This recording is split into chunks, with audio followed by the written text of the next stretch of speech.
Le cinéma d'horreur a changé à jamais avec la saga Conjuring. Ce n'est pas juste des frissons, c'est une plongée dans le réel.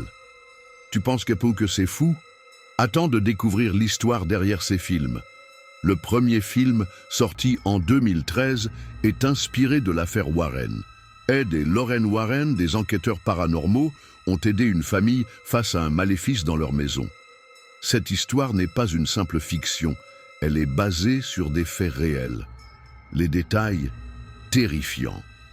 Les Warren ont collecté des preuves, des photos et même des enregistrements audio. Leur travail est devenu la base de cette saga incontournable.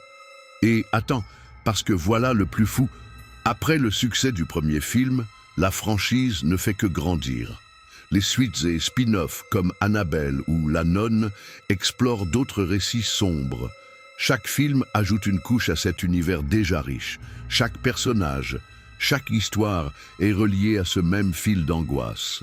Les frissons que tu ressens ne sont pas juste de la fiction. Ils sont ancrés dans des croyances réelles, des récits de hantise et de mystère.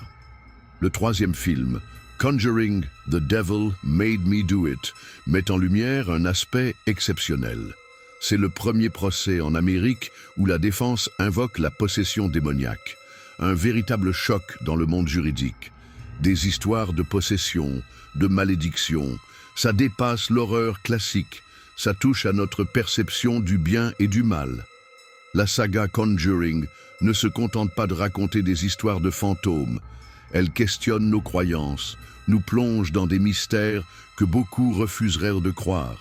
Rappelle-toi, tout cela est basé sur des faits. Cette saga te laisse avec une question troublante. Jusqu'où irais-tu face à l'inexplicable ?